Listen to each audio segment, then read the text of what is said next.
कौन सी गाथा तक हो गए थे?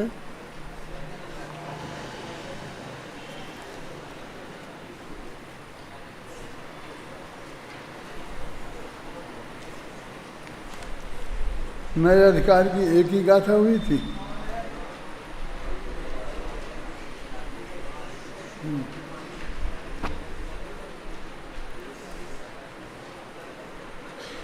और दूसरी 246, 247 में गाथा चलेगी। पढ़ो। हेलो।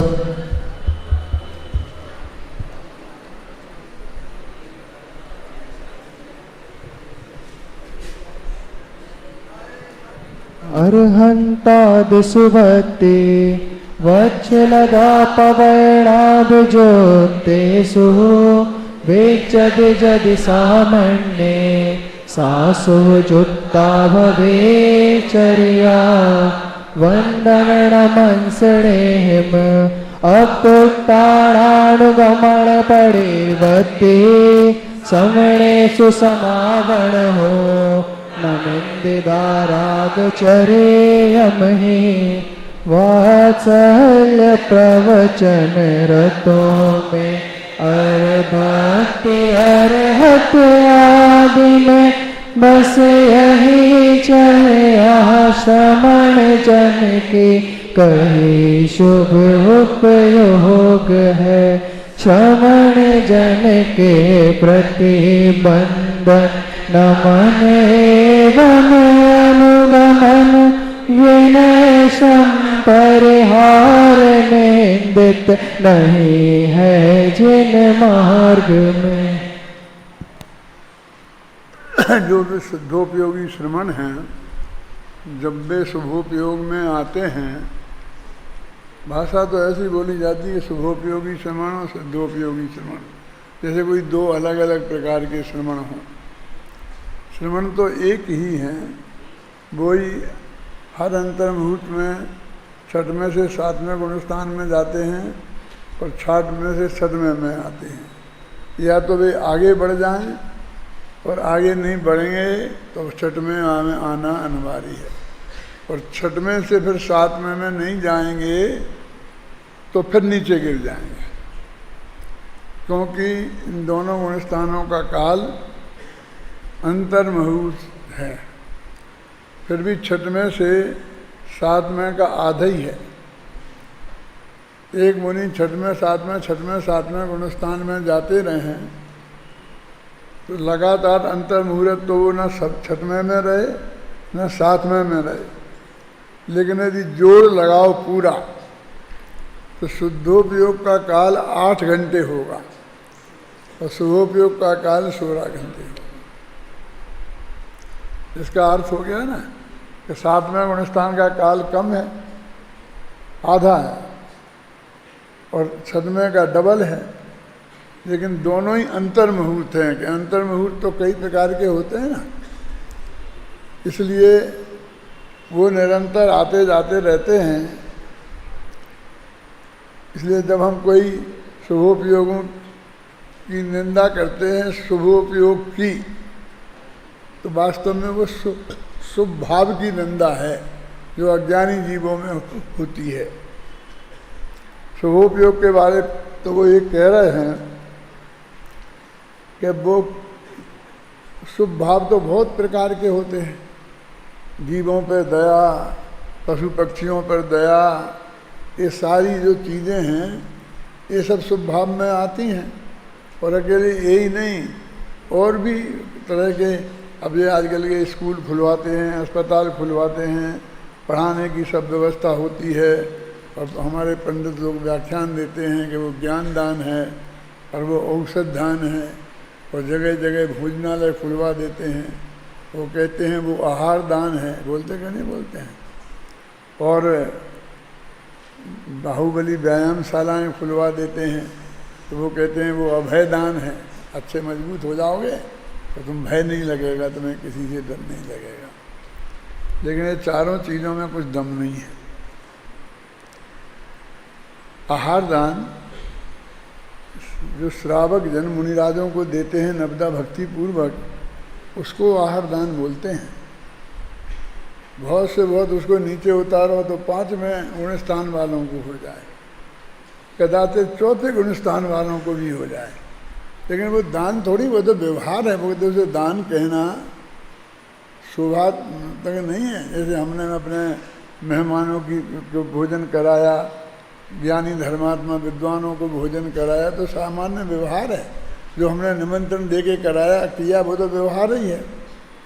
दान तो वो जो आहार लेने आते हैं बिना किसी उसके, और फिर वो हम उन्हें आहार पड़का कर देते हैं नवदा भक्ति पूर्वक, वो आहार दान है। और उस आहार दान में दात्री पात्री इन सब की विशेषता होती है। देने वाले की कैसा होना चाहिए, लेने वाला कैसा होना चाहिए, और आहार कैसा होना चाहिए। तो आहार भी शुद्ध सात्विक होना चाहिए ना, बिल्कुल अहिंसक जो शास्त्रों में बताया है। अब ऐसे हमने बहुत लोगों को जमाना शुरू कर दिया और उसमें आलू की सब्जी बनाई और रात को जमा रहे हैं बड़े बड़े भोजों में। इसमें भी हम आहार दान में लेंगे, कौन से दान में लेंगे? जो सामान्य गृहस्थ रात्रि में नहीं भोजन करता है, हम रात्रि में करा रहे, और अभक्ष पदार्थ जिनका सेवन कोई नहीं करता है वो पदार्थ खिला रहे, तो ना तो उसमें पात्र का की विशेषता है, ना उसके आहार की सामान की विशेषता है, न देने वाले की विशेषता है, कुछ नहीं है। इसलिए वो कोई दान फान नहीं है। अब और जो कुछ होगा सो होगा। अब क्या नहीं साथ में आगे वो करुणा दान फलाना दान, लेकिन वो नहीं है। वो जो हमें कोई ना कोई नाम उसे दे देते हैं, उस झगड़े में हमें नहीं पड़ना है। अब आहार दान, फिर औषध दान, तो बिल्कुल निरापद औषधि, ये औषध दान है ना अहिंसक। अभी एक पंडित अथवा एक त्यागी व्यक्ति एक अंग्रेजी गोली खाए, अंग्रेजी दवाई की, तो वो तो हो गया पापी। और आपने पूरा अंग्रेजी का दवा खाना खोला, जो कितनी गोलियां खाएगा और कितना होगा, उसमें क्या क्या होगा, है ना, तो वो धर्म हो जाता है। और इनकी हमारे अनुमोदना कर दिया। वो दयोदय नाम रख देने से कोई धर्म थोड़ी हो जाता है।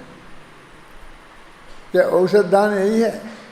मुनिराजों को वो बीमार हों बहुत ज़्यादा है तो अत्यंत शुद्ध सात्विक औषधि जो उनकी बीमारी के अनुरूप हो वो उनके आहार में देना, असली औषध दान तो वो है। अपन ने जो धर्म के दर्शन में है ना, त्याग और दान, उसमें सब बातें बताई हैं ना। और ज्ञान दान, ये तत्व के विरुद्ध जो बातें हैं इनका पढ़ाना ये ज्ञान दान है,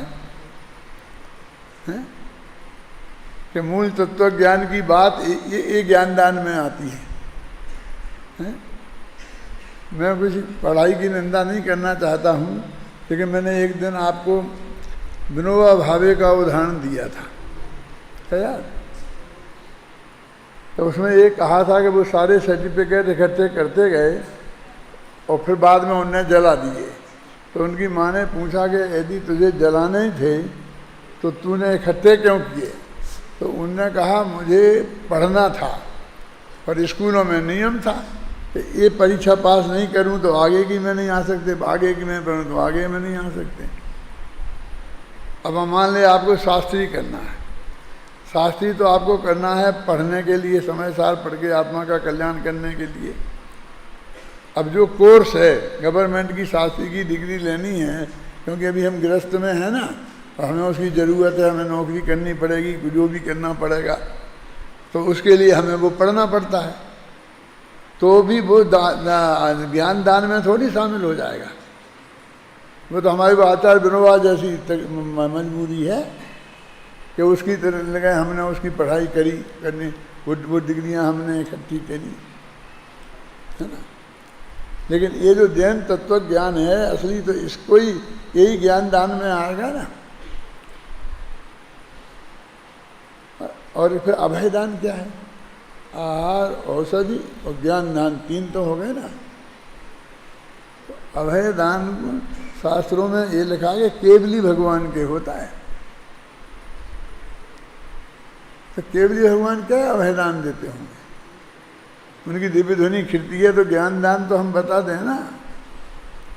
तो उनने जो ये बताया कि एक द्रव्य दूसरे द्रव्य का करता धरता नहीं है, दोनों के बीच में वज्र की दीवार है, कोई किसी को मार जला नहीं सकता, तो ये जो तत्व ज्ञान तुम्हारे ख्याल में आ जाए तो भय का फिर कोई कारण नहीं रहता है। ये अभयदान है। क्या है? नहीं, और केवली और क्या देते हैं किसी को कि किसी से डरने की जरूरत नहीं है।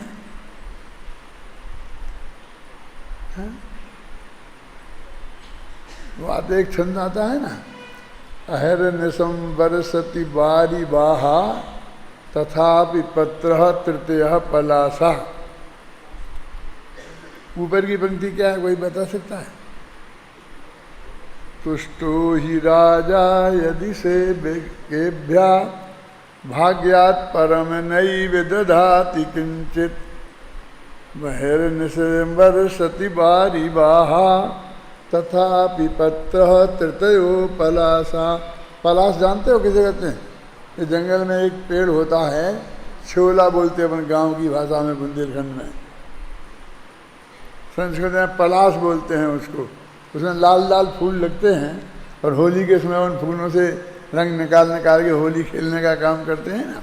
तो उसके जो पत्ते होते हैं, एक ऐसी टहनी निकलती है और उसमें 3 पत्ते होते हैं। क्या? तो वो कहते कम बरसात हो तो 2 पत्ते होंगे और ज़्यादा बरसात हो तो 4 हो जाएंगे। अहरनिशं बरसति बारी बाहा, मेघ दिन रात भी बरसें तथापि पत्रः तृतीयो पलासा। पलास नाम के पेड़ के 3 ही पत्ते होंगे। यार समझ में आ गया ना? पेड़ भी तुम्हारे ख्याल में आ गया होगा। बहुत जनरल है, जंगल में होता है, 3 पत्ते होते हैं। ऊपर की पंक्ति का क्या अर्थ है? तुष्टो ही राजा यदि सेवकेभ्या, राजा यदि सेवकों से प्रसन्न हो जाए तो भाग्य से ज़्यादा नहीं दे सकता। भाग्यात् परम नैव दधाति किंचित, तो भाग्य से अधिक नहीं दे सकता। क्या मतलब? चपरासी से खुश होगा और वो 2000 रुपये महीने की नौकरी पे है तो उसके 2500 कर देंगे, बहुत ज़्यादा खुश होगा तो। और जो बड़ा ऑफिसर है 2 लाख रुपए के महीने पर है तो उसके 2.5 लाख करेंगे।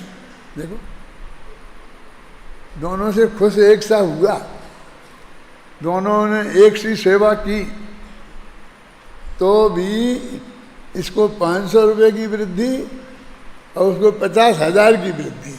क्यों है? आप देखो साहब, ये तो अन्याय है, ये तो अन्याय है, ये तो अन्याय है। मैंने कहा 10% बढ़ा देंगे, तो जिसकी जितनी तनख्वाह होगी उसमें 10% बढ़ेगा ना, तो जिसकी तनख्वाह बहुत ज़्यादा होगी उसमें ज़्यादा बढ़ जाएंगे। तो अहरनिशं बरसति बारी बाहा तथापि पत्रः तृतीयः पलासा तुष्टो ही राजा यदि सेवकेभ्या भाग्यात् परम नैव दधाति किंचित। भाग्य से ज़्यादा नहीं दे सकता। और बहुत कवियों ने इसके बारे में बहुत बातें लिखी हैं। भर्तृहरि का एक श्लोक आता है, तुमने पढ़ा होगा नीति शतक में, रे रे चातक शांत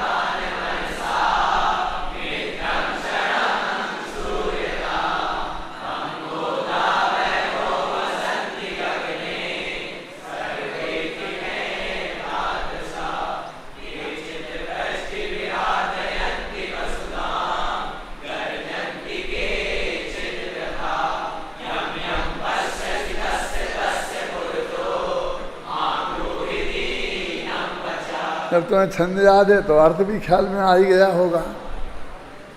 वो चातक पक्षी से कह रहा है, जो चातक है ना वो पी पी पी पी ऐसा बहुत बोलता है, तो ये कवियों की कल्पना है कि वो बादलों से आकाश में देखता है ना तो उनसे पानी की मांग करता है। ऐसा कहा जाता है कि वो स्वाति नक्षत्र में जो पानी की बूंद आती है उसको ही वो पीता है। और ये भी कहते हैं कि वो मोती बन जाती है उसी बूंद को, बनती होगी कि नहीं बनती होगी। तो वो कवि कह रहा है, समझे ना, एक जो बोलते हैं अन्योक्ति है, कहना तो चाहता है वो इन मांगने वालों से, लेकिन बोल रहा है चातक पक्षी से। यानी समझे ना, सीधी तुमसे नहीं कहना चाहता है, क्योंकि तुमको कहोगे तो तुम्हें बुरा लग सकता है, इसलिए चातक पक्षी से कह रहा है कि रे रे चातक सावधान मनसा मित्रम क्षणम श्रूयताम। हे चातक पक्षी, तू मेरा मित्र है, मैं तेरे से एक बात कहता हूँ, तुम बहुत सावधानी से सुन। अम्बोधा बहुवा बसंती गगने सर्वेपि नेत्रा दिशा। आकाश में बादल तो बहुत बहते हैं, बसते हैं, आते हैं ना, बहुत ढेर सारे बादल आते हैं, लेकिन सभी बरसते थोड़ी हैं। केचित वृष्टि भी राद्री अंति वसुधाम, कुछ अपनी वृष्टि से पृथ्वी को गीला कर देते हैं। और गर्जंती केचित वृथा, कुछ देखा मुफ्त में ही गरजते हैं। और लोग कहते हैं गरजे बात बरसे नहीं। जब वो आदमी ज़्यादा चिल्लाता है, मैं ऐसा कर दूंगा, मैं ऐसा कर दूंगा, समझ लो ये कुछ नहीं कर सकता है। यम यम पश्यसि तस्य तस्य पुरतः माँ ब्रूहि दूनम बचा। जिसको देखता है उसके ही सामने दीन वचन क्यों बोलता है। हर एक बादल से तुझे कुछ मिलने वाला नहीं है। मांगने वालों के लिए निषेध किया है क्या। तो अपना क्या चल रहा है, अरहंत आदि की भक्ति, वत्सलदास, वो 4 प्रकार का दान। तो वो क्या दान होगा, बस मुनिराज एक दूसरे को क्या दान देंगे। देखो, ज्ञान दान दे सकते हैं, और क्या उसी में हम अभय दान समझ लें। आहार दान तो वो देने से रहे, वो तो लेते हैं। और औषध दान भी वे तो लेते हैं, देने से तो रहे, है ना। वो पूजन की पंक्ति में बहुत अच्छा लिखा है, धनी, बोलो, धनी शास्त्र दान अभय देवैया, त्याग राग विरोध को, बिन दान श्रावक साधु दोनों नहीं बोध को। देखो, शास्त्र और त्याग, अभय देवैया, इनको देने वाला कहा। और बाकी राग देश के त्याग, देखा, त्याग राग विरोध को। और ऊपर की 2 पंक्तियां बोलो, उसमें भी यही बात है। मैंने उसका स्वरूप उन्होंने स्पष्ट किया। तो कहते हैं कि उनका जो शुभोपयोग होता है वो किस सीमा तक होता है।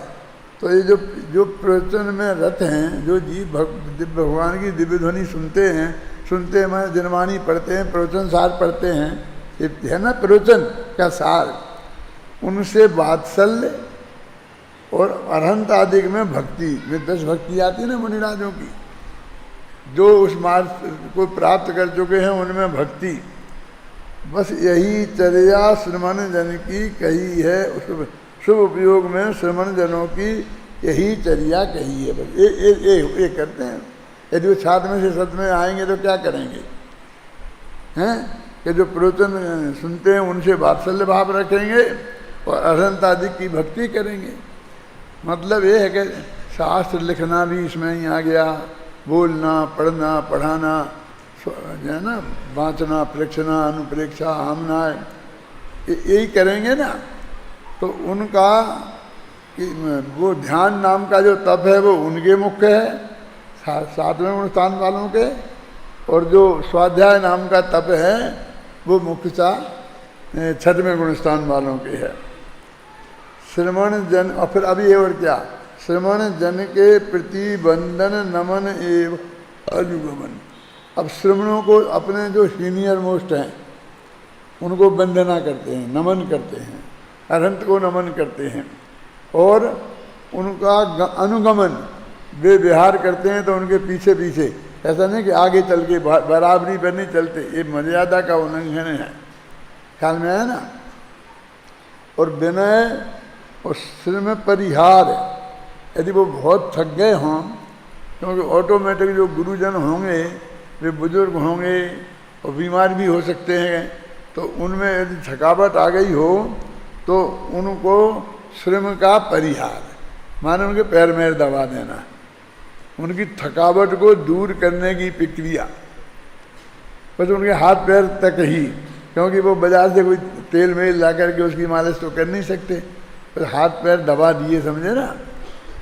यही श्रमण जनों के निंदित नहीं कही है। देखो ये करना चाहिए, बहुत अच्छी बात है, इसे साथ ही से पुण्य बनेगा, ऐसी वो नहीं कर रहे हैं, बस इसकी निंदा नहीं करो,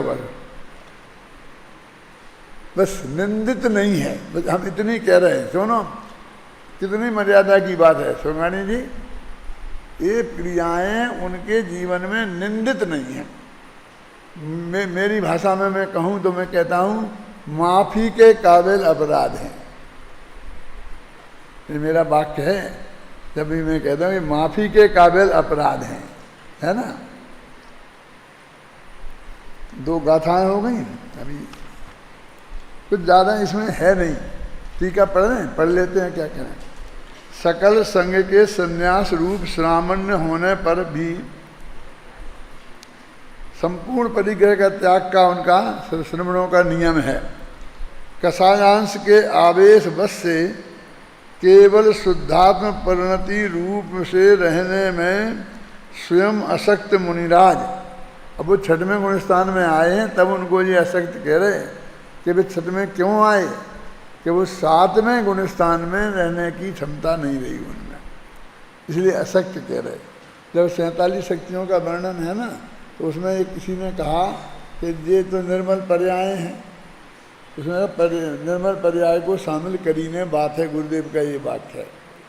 तो वो ज्ञान शक्ति में ज्ञान की निर्मल पर्याय, श्रद्धा शक्ति में श्रद्धा की निर्मल पर्याय, तो उन्होंने कहा विकारी पर्याय भी तो उन्हीं का परिणमन है, और वो भी उसे शामिल कर लो, तो उसे शक्ति में करें, वो तो कमजोरी है।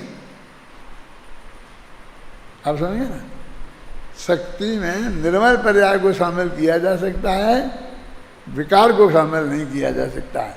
इसलिए जो छठवां गुणस्थान कमजोरी का परिणाम है, तो सातवां गुणस्थान शक्ति का प्रतीक है। देखा ना सर, अशक्त मुनिराज के अर्थात केवल शुद्धात्म परिणति रूप से रहने वाले अर्हंता देख और शुद्धात्म परिणति रूप से रहने का प्रतिपादन करने वाले प्रवचन रद्द जीव, माने गणधर देव जैसे के प्रति भक्ति तथा वात्सल्य से चंचित चित्त श्रमण, उसका चित्त उनके वात्सल्य से चंचल है, उनकी भक्ति से चंचल है, मात्र उतने राग से प्रवर्तमान परद्रव्य प्रवृत्ति के साथ शुद्धात्म परिणति मिलित होने के कारण शुभोपयोगी भी चारित्र है, शुभोपयोग भी चारित्र है। इससे ऐसा कहा गया कि शुद्धात्मा का अनुराग युक्त चारित्र शुभोपयोगी श्रमणों का लक्षण है। और शुद्धात्मा के प्रति उसको अनंत श्रद्धा राग निरंतर विद्यमान रहे कि मुझे उसमें ही जाना है, और उसके साथ ही शुभराग रह जाए, तो उसको हमने शुभोपयोगी चारित्र कहा है। इससे ऐसा कहा गया कि शुद्धात्मा का अनुराग युक्त चारित्र शुभोपयोगी श्रमणों का लक्षण है। तो जैसा श्रमणों का लक्षण तीन कषाय का अभाव है, तो उसको क्यों नहीं बताया, क्योंकि शुद्धोपयोग से भिन्न बताना है ना। तो उपयोग इनका कैसा है, परिणति तो उनकी भी, दोनों की तीन कषाय के अभाव रूप निर्मल है, और इनकी भी है, लेकिन उपयोग में फर्क है ना, इसलिए शुभोपयोगी मुनिराजों का ये शुभोपयोग लक्षण है।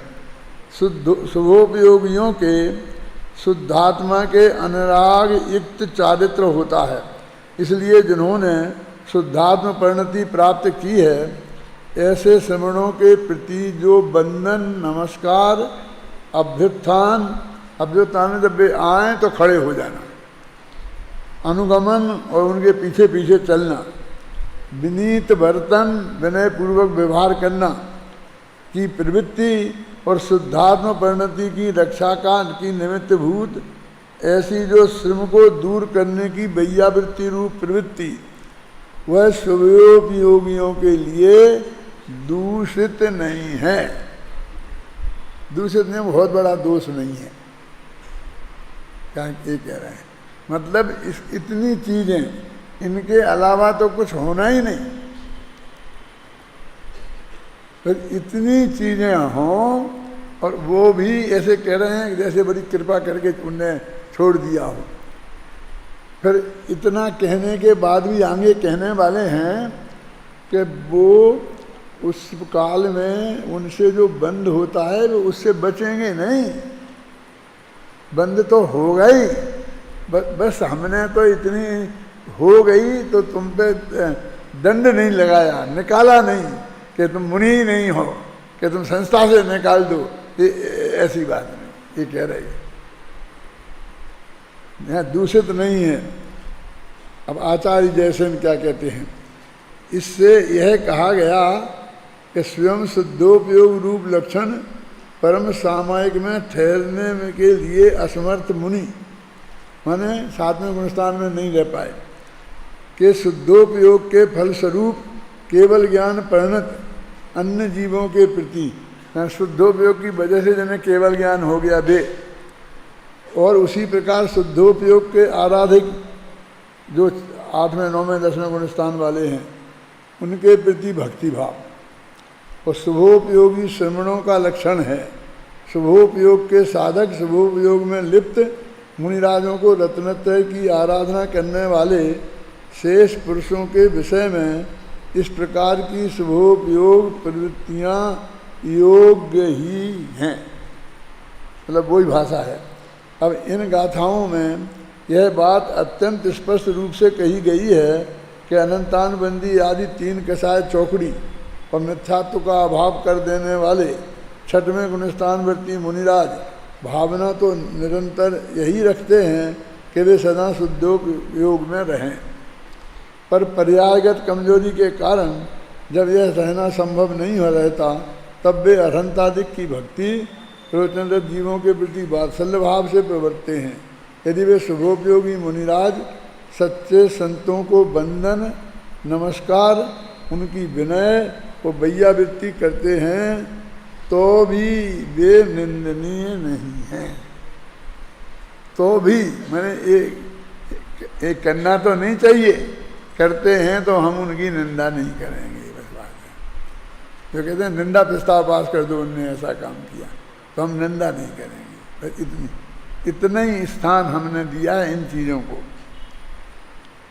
विगत गाथाओं में शुभोपयोगी श्रवणों का स्वरूप प्रवृत्तियाँ बताने के उपरांत और यह बताते हैं कि ऐसी प्रवृत्तियाँ शुभोपयोगियों के ही होती हैं, माने शुद्धोपयोगियों के नहीं होती। गाथा पढ़ो। दंसनाणवदेशो शिष्यग्रहणं च पोषणं ते सिं चर्याः सरागाणं जडेन्द्रपूजो वदेशोय उवकोणदिजो विनित्यं चादुवर्णस्य समणसङ्घस्य कायविराधनरहितं सोविसरागपधानो से उपदेश दर्शन ज्ञान पूजन शेष जन का परिग्रहण और पोषण ये सभी है रागियों के आचरण। तन विराधन रहित कोई श्रमण पर उपकार में नित लगा हो तो जानना है राग की मुख्यता। देखो, यानी भाषा का प्रयोग है, जो चीज़ इस पर्याय में हो सकती है इसके नीचे और कोई नहीं हो सकती है, लेकिन वो जो हो सकती है वो कोई मोक्ष का कारण नहीं हो गई। ये कहने से वो परंपरा मोक्ष का कारण है, फलाना है, तो ठीक है कह दिया होगा, कह भी देंगे, लेकिन वास्तव में वो तो है तो बंध का ही कारण। देखो क्या क्या चीज़ें, देखो सम्यक दर्शन सर्व सम्यक ज्ञान का उपदेश, सास और बहू को कैसे मिलके रहना चाहिए और पति पत्नी को कैसे मिलके रहना चाहिए, इसका उपदेश नहीं। मैं एक सच्ची घटना मुझे याद आती है। हम जब पढ़ते थे तो हमारे साथ एक विद्यार्थी और पढ़ता था, तो हम भी निकल गए विद्वान बन के, वो भी निकल गया। तो बहुत पुरानी बात है कि जब मड़ावरा गांव का नाम सुना तुमने, तो मड़ावरा में पंच कल्याणक था। हम अशोक नगर में रहते थे, तो उधर हम पंच कल्याणक में हमें निमंत्रित किया गया था। कि उस समय की बात है जब इंदिरा गांधी कांग्रेस की अध्यक्ष बनी थी सबसे पहले। नेहरू जी जिंदा थे, तो उनने उनको कांग्रेस का अध्यक्ष बनाया था। तो लोग कहते हो अपनी बेटी को बना दिया, अपनी बेटी को। तो इंदिरा गांधी उस पंच कल्याणक में आई थी। तो हम अपने, और हमारी जो शुद्धात्मा प्रभा है ना, बड़ी लड़की जो अभी 62 वर्ष की है, वो करीब 6 महीने की होगी, मतलब 62 वर्ष पुरानी बात है। तो वो हम वहाँ गए, तो बस से जाना पड़ता था, ललितपुर तक आए। फिर ललितपुर से हम बस से मड़ावरा जा रहे थे, तो वो हमारी बस महरौनी में खराब हो गई। अब बस कदम पड़े थे वहाँ, 2-4 घंटा पड़े रहे। तो रात में भी कुछ है नहीं, अब सुबह मिलेगी जब मिलेगी बस। तो उन्होंने क्या करें, अब रात में कहाँ जाएं। पंडित बंशीधर जी जो थे ना, इंदौर विद्यालय के प्रिंसिपल और हमारे गुरु जी के वो थे क्लास फेलो, वे उस गांव में रहते थे। पंडित बंशीधर जी, न्याय अलंकार, उनने नाम सुना हो तो हमने क्या करें, कहाँ जाएं। तो हमें मालूम पड़ा कि हमारा एक सहपाठी यहाँ रहता है, उसका नाम श्रीचंद था। और आपने देखा होगा महावीर जी में एक पंडित जी थे, ऐसे लंगड़े, मूलचंद नाम था उनका, हाथ ऐसा था। बहुत अच्छे संस्कृत के विद्वान थे, धड़ाधड़ कविताएं बनाते थे संस्कृत में, कालिदास जैसी। तो वो पंडित जी के उनके जमाई थे वो। तो उनका नाम था, क्या बताया मैंने, श्रीचंद। कपूरचंद या श्रीचंद, 2 में से एक था। तो हम उनके घर चले गए। हम 3 जने थे, मैं और मेरी पत्नी और शुद्धात्मा प्रभा 6 महीने की। तो अब रात भर तो उनके घर में नहीं था हम। तो रात में बैठे, जब पुराने मेरे विद्यार्थी थे तो आपस में बहुत बातें सब होती हैं। तो वो वहाँ पर मशीन चला करके काम करते थे। मशीन समझ गए ना, साड़ी ब्लाउज वगैरह, पजामा वजामा सीने का काम करते थे, दर्जी का काम करते थे। तो हमने कहा तुम ये काम का है, तुम करते हो, अच्छा नहीं है। पर नहीं, मैं तो सब छोड़ दिया, समाज को छोड़ दिया। समाज में वो पहले काम करते थे, वो भी छोड़ दिया सब। क्यों, क्या है इनमें, कोई दम तो है नहीं। ये सब पंडित ऐसे ही हैं। कौन से पंडित, यही दौलत राम भूदरदास हैं जो इनके नाम लिए। तो मैंने कहा कि दौलत राम जी में क्या क्या कमी है, भूदरदास जी में क्या कमी है। तो उन्होंने मुझे बताया कि देखो, इस आदमी कोई व्यायाम नहीं करते हैं, शरीर पे वैसे ही ध्यान नहीं देते हैं, इसलिए इनका स्वास्थ्य खराब है। सबका स्वास्थ्य खराब है तो देश की कमज़ोर होता है। यदि ये प्राणायाम करें, व्यायाम करें, वो प्राणायाम करता था, व्यायाम करता था, उस टाइप का था। तो ये ऐसा उपदेश देते हैं, पर रुद्रनाथ मल थैली घी कैसे बसा देते हैं मैली हैं, नव द्वार बहें घिनकारी, अस देह करे किम यारी। इस तरह न देह की निंदा कर करके वैसे ही लोगों की रुचि शरीर स्वास्थ्य पे नहीं थी और इनने देह के प्रति और अरुचि पैदा कर दी। एक खराबी है मतलब इनकी, किनकी, दौलत राम जी की, भूदरदास जी की। ऐसे ही वैसे ही तो पति पत्नी लड़ते थे, फिर सुत दारा होए न सीरी, सब स्वार्थ के धीरी, ऐसा कह कह के और आग लगाई घर घर में। और पति पत्नी को भी प्रेम से रहना नहीं रहने देना चाहते, भाई बहन को भी प्रेम से नहीं रहना चाहते, माँ बाप कोई साथ नहीं देता, सब स्वार्थ के सगे साथी हैं। ऐसी बातें करके इन सारी गृहस्थी बिगाड़ दी, संगठन बिगाड़ दिया। किसी से राग नहीं करना, अरे प्रेम से रहो, इसलिए मैंने तो छोड़ दिया था। अब ये पढ़ाओ बच्चों को, मेरे से तो नहीं पढ़ाया जाता ये। मैंने उससे कहा तुमने बहुत अच्छा किया, क्यों समाज का पीछा छोड़ दिया, न मालूम कितने लोगों को भ्रष्ट करते। यदि तुम समाज में रहते और प्रवचन करते तो न मालूम कितने लोगों को भ्रष्ट करते। अच्छा किया तुमने, अब अच्छा पेटीकोट बिलाओ सियो, सारी जिंदगी अब यही करो तुम। है वो कहने लगा। तो मैं आपसे बोलता हूँ कि ये दौलत राम जैसा महाकवि समझ लो अपने अध्यात्म का, उसमें से उसने ये निकाला है? मुझे पता नहीं वो आज है कि नहीं है, जिंदा है कि नहीं, उसके बाद कहाँ रहा, क्या हुआ, कैसा हुआ, मुझे कभी नहीं मिला ज़िंदगी में। 62 साल तो उसको ही हो गए, जब पढ़ते थे तब साथ में पढ़ते थे हैं। लेकिन ऐसी ऐसी परिणति के जीव भी इस जगत में हैं, है ना। अच्छा, तो अपने पढ़ रहे थे ना, कौन सा जो गाथा है, छंद भी पढ़ लिया। सम्यक दर्शन और सम्यक ज्ञान का उपदेश, शिष्यों का ग्रहण माने दीक्षा देना, और उनका पोषण माने फिर उनको धर्म में लगाए रखना, समझे ना। और जिनेंद्र भगवान की पूजा का उपदेश सरागियों की चर्या है। यानी ये चीज़ें सरागियों माने छठवें गुणस्थान वाले, राग वाले, शुभ राग वाले, वो मुनियों की चर्या ये है। इसमें एक बहुत बढ़िया वाक्य आ गया है कि जिनेंद्र भगवान की पूजन, नहीं तो जितने भी पूजन के विरोधी है ना, थानकवासी, तेरापंथी, जो श्वेतांबरों के जितने भी जो अपने तारणपंथी होंगे, यहाँ तारणपंथियों के लड़के तो होंगे यहाँ पर बहुत हैं, तो ये सब जिनेंद्र भगवान की जो पूजा के विरोधी हैं। तो ये एक वाक्य कम से कम कुंद ने लिख दिया कि भाई आचार्य जिनेंद्र भगवान की शावकों को पूजन करने की भी बात कहते हैं। देखो आ गया ना,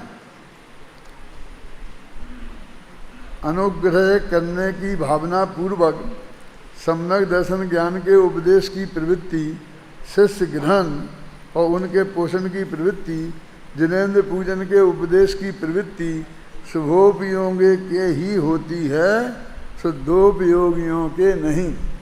संयम की प्रतिज्ञा होने से क्षय काय के जीवों की विराधना से रहित शुद्धात्म परिणति के रक्षण में निमित्त भूत 4 प्रकार के श्रवण संगों का उपकार करने की प्रवृत्ति भी राग की प्रधानता के कारण शुभोपयोगियों की ही होती है, शुद्धोपयोगियों के लिए कदापि नहीं। आचार्य जयसेन तात्पर्य वृत्ति टीका में इन गाथाओं का भाव प्रस्तुत करते हुए एक प्रश्न उपस्थित करते हैं।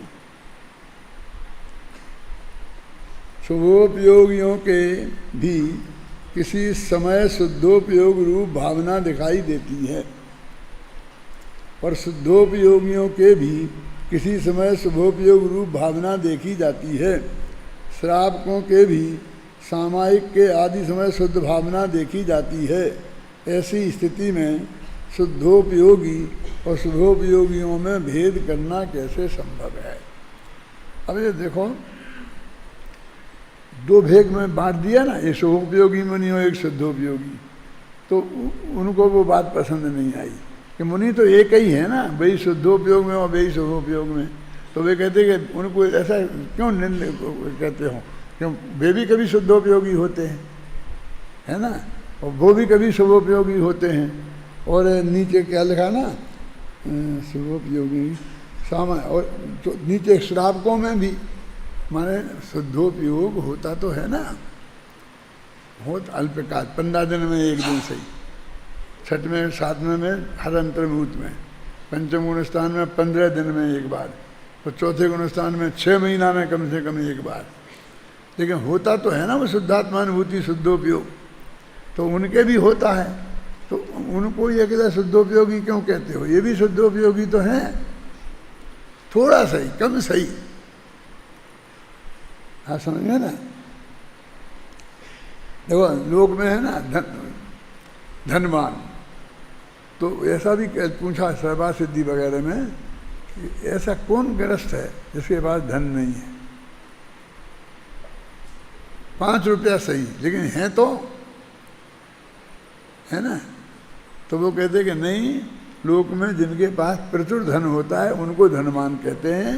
वैसे तो मतलब प्रत्यय जो लगाना धनवान बनाना, तो वो तो 5 रुपये वाले को भी धनवान ही कहेंगे, धनहीन नहीं कहेंगे, धनवान ही कहेंगे। फिर भी यहाँ पर जो प्रचुर धन जिनके पास हो उन्हें धनवान कहते हैं। इस प्रश्न का उत्तर देते हुए आचार्य कहते हैं, आपका कहना ठीक ही है, परंतु जो अधिकतर शुभोपयोग रूप आचरण करते हैं, यद्यपि वे किसी समय शुद्धोपयोग रूप भावना भी करते हैं, भावना का मतलब मैंने भाव बताया था कल, तथापि वे शुभोपयोगी ही कहलाते हैं। और जो शुद्धोपयोगी हैं वे किसी समय शुभोपयोग रूप भी बरतते हैं, तो भी वे शुद्धोपयोगी ही हैं। जिस प्रकार, अब ये उदाहरण बहुत अच्छा है, जिस वन में आम्र के पेड़ अधिक हों, समझिए, उस वन में कुछ नीम के पेड़ भी क्यों ना हों, 100 आम हैं और 4 नीम के पेड़ हैं, तो उसे आम्र वन ही कहते हैं। आम का बगीचा बोलते हैं ना, आम का बगीचा, आमों का बगीचा। कि नीम भी तो हैं 4, तो मैं उसका क्यों नहीं कहते हो? कि नहीं, जिसके ज़्यादा होते हैं उसका नाम से कहा जाता है। इसी प्रकार यहाँ शुद्धोपयोगी और शुभोपयोग के संदर्भ में समझना चाहिए। अब ये मेरे को पूरी तरह गले नहीं उतरी, तो मैं क्या लिखता हूँ वो सुनो, ध्यान से पढ़ना, फिर घर पे 3-4 दफे।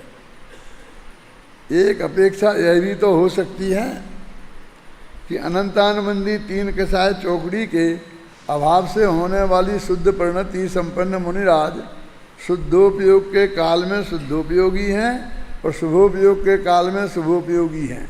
इस प्रकार 6वें 7वें गुणस्थान में झूलने वाले भावलिंगी संत शुद्धोपयोगी भी हैं और शुभोपयोगी भी हैं। श्रेणी का आरोहण करने वाले सभी मुनिराज शुद्धोपयोगी ही हैं। ठीक है ना? साधु शब्द के पर्यायवाची शब्दों के रूप में प्रयुक्त होने वाले शब्दों के विशिष्ट अर्थों को आचार्य जैसे तात्पर्य वृत्ति टीका में प्रस्तुत करते हैं। देखो ये बात जो है अमृतचंद के में नहीं है और जयसेन के में ही है। क्या है सुनो, अवधि ज्ञानी, मनपर्य ज्ञानी और केवल ज्ञानी, इनको मुनि कहते हैं। सुनो, अपन तो मुनि कहते ही नहीं केवल ज्ञानी को। अवधि ज्ञानी, मनपर्य ज्ञानी और केवल ज्ञानी, और रिद्धि प्राप्त साधु ऋषि हैं। अब अवधि ज्ञान भी रिद्धि है, केवल ज्ञान भी रिद्धि है, मनपर्य ज्ञान भी रिद्धि है ना? नित्या प्रकंपाद बोध कय बेलौघा स्फुरन मनः परिहर शुद्ध बोधा।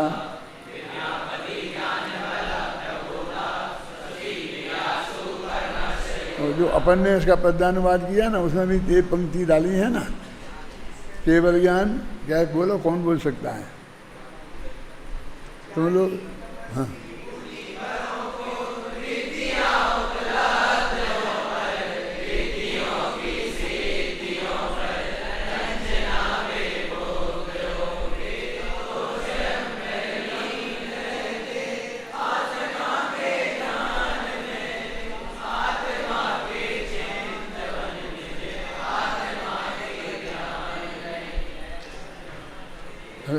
वो छंद नहीं।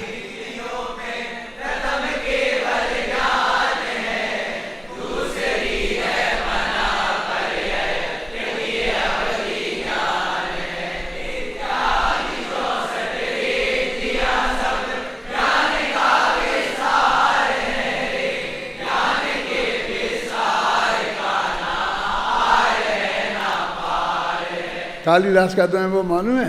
कालिदास ने जो अपने महाकाव्य लिखे हैं, कौन कौन से? 3 महाकाव्य हैं। कुमार संभव और रघुवंश और एक छोटा है ये क्या ना मेघदूत, तीन काव्य लिखे हैं। तो ऐसा कहते हैं कि बिल्कुल काला अक्षर भैंस बराबर जैसे थे, बिल्कुल मूर्ख चंद्र थे, कुछ जानते नहीं थे। ख्याल में आया ना, एक राजा की लड़की थी, उसका नाम था विद्युत्तमा, विद्वानों में भी उत्तम। तो उसने ये प्रतिज्ञा की थी कि जो मेरे से वाद विवाद में जीत जाएगा मैं उससे शादी करूँगी, और जो आके मेरे से वाद विवाद करेगा और हार गया तो उसे जीवन भर जेल में रहना पड़ेगा। बहुत कठोर मामला था। तो ऐसे सैकड़ों विद्वानों को उसने जेल में डाल दिया था। तो सारे जो विद्वान लोग थे उनके अंदर में उसके प्रति चिढ़ पैदा हो गई। डिसीजन तो वही कर देते थे कि जीता कौन हारा। तो उनने नक्की किया कि अब कि इसको ऐसे आदमी के साथ शादी करवाना कि जो महामूर्ख हो। तो कालिदास जंगल में एक पेड़ की डाल पर बैठे थे और उसी डाल को काट रहे थे। तो उन्होंने कहा इससे ज़्यादा मूर्ख दुनिया में कोई नहीं मिलेगा, जिस डाल पर बैठा है उसी डाल को काट रहा। ये भी आप समझ लेना, हमारा तुम्हारा नाम टोडरमल स्मारक भवन से जुड़ा है ना, और कोई टोडरमल स्मारक भवन के विरुद्ध बात करता है तो वो कालिदास जैसा महान है कि जिस पेड़ पर बैठा है उसी डाली को काट रहा। समझ में आया ना?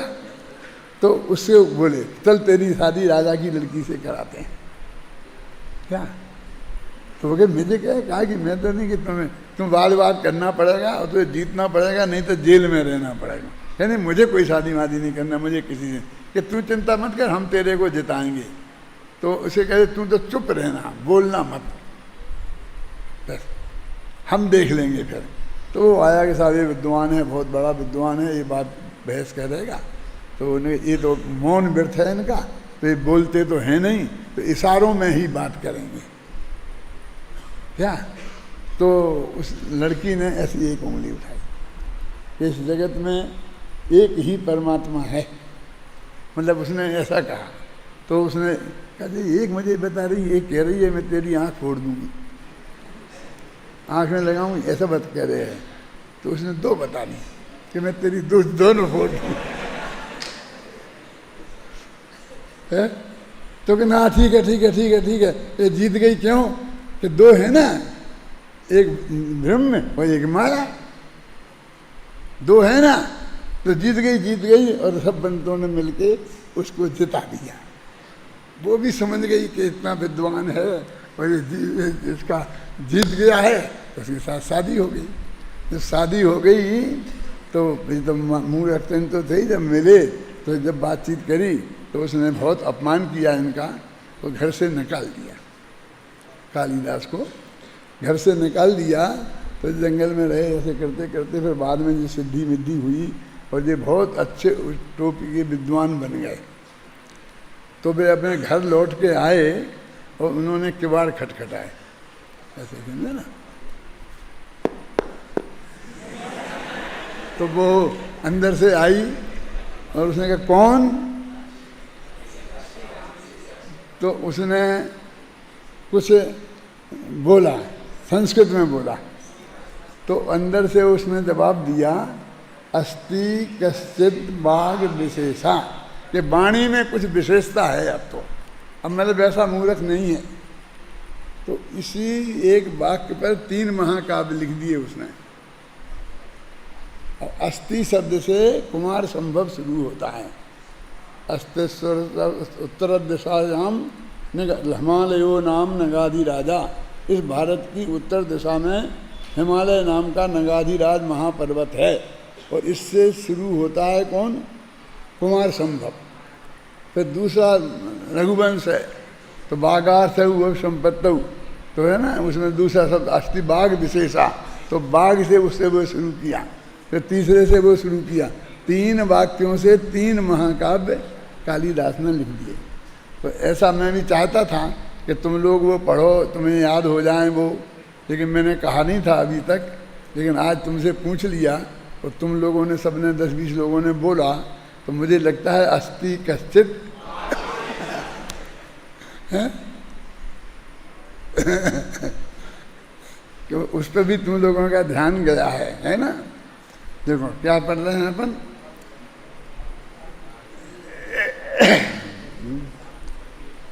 जयसेन का पढ़ रहे थे ना, जयसेन का खत्म कर लिया था। अब मेरे साधु शब्द के पर्यायवाची शब्दों को क्या था, अवधि ज्ञानी, मन पर्याय ज्ञानी और केवल ज्ञानी मुनि हैं, समझे ना। और रिद्धि प्राप्त साधु ऋषि हैं, और छपक श्रेणी और उपसम श्रेणी वाले आरूढ़ साधु यति हैं, और अन्य सभी साधु अनगार हैं।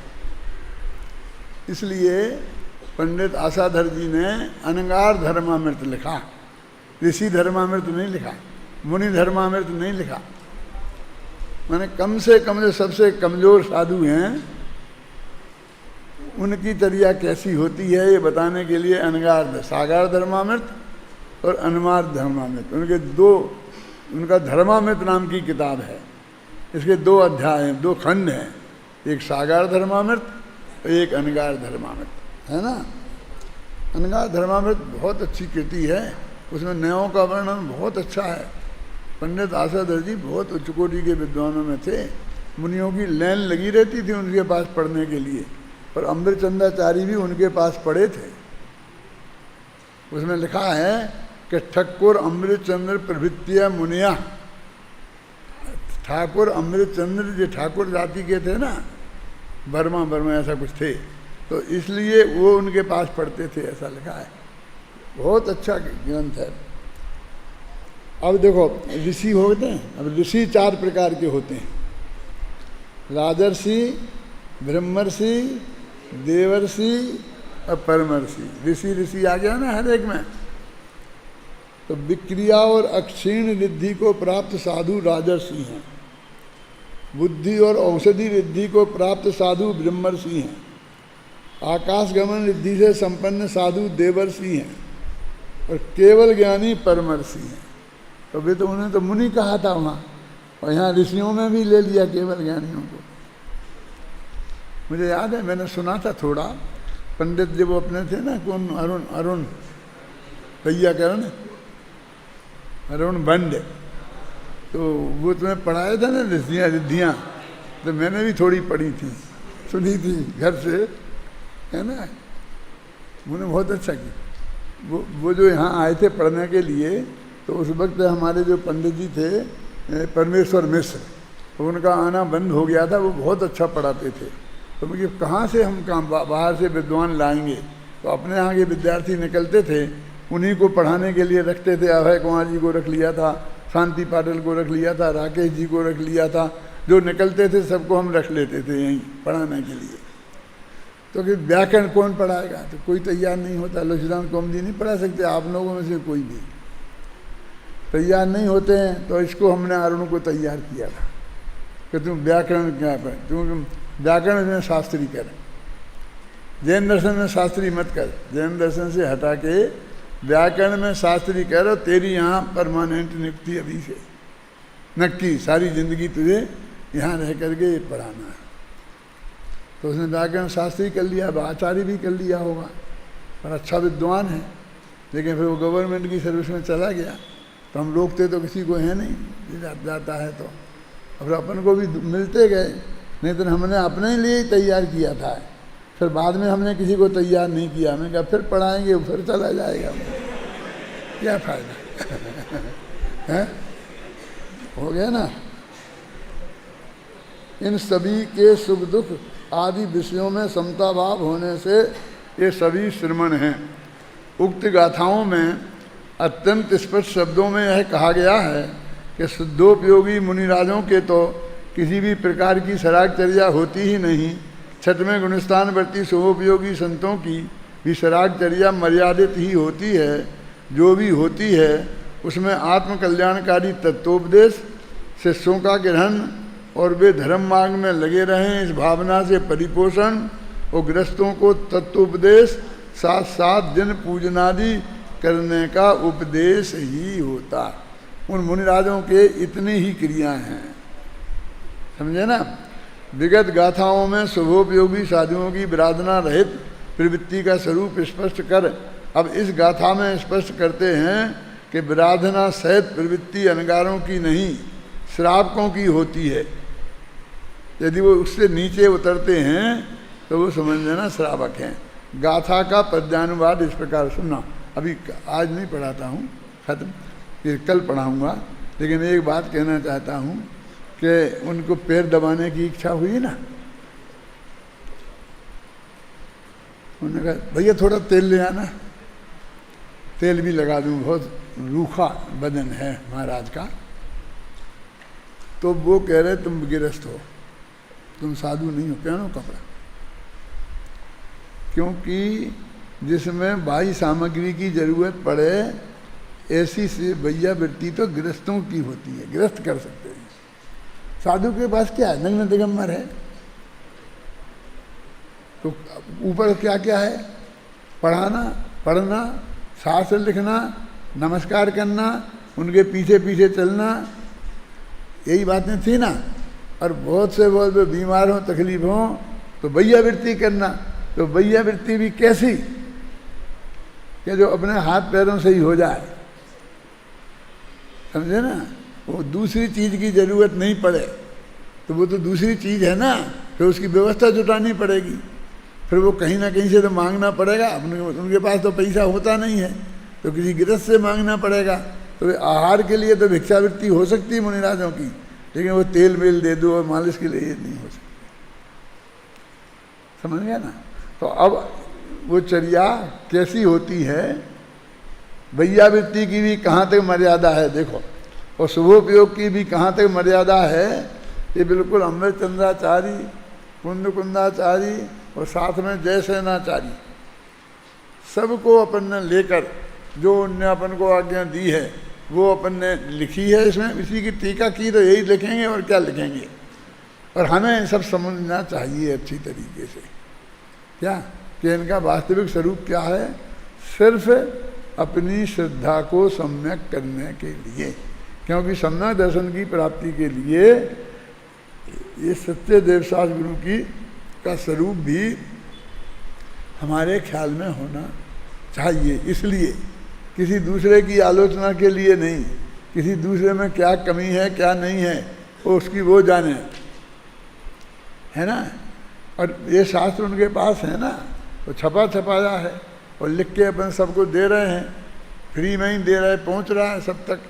अब उनको पढ़ना होगा तो पढ़ेंगे, और नहीं तो वो अपनी एक कहानी लिखी ना अपनी किताब में, कौन सी में, पंचकल्याणक में, सीखना दीजे बानरा उल्टी दे मिटाए, है मालूम? नहीं मालूम? किसी को नहीं मालूम? किसको एक आध को मालूम हो तो हाथ उठाओ, बोलो। और उठाओ कोई, हाँ खड़े होके बोलो क्या है। सुनो ध्यान से, याद आ जाएगी तुम लोगों को, तुम्हें भी पता होगा। हाँ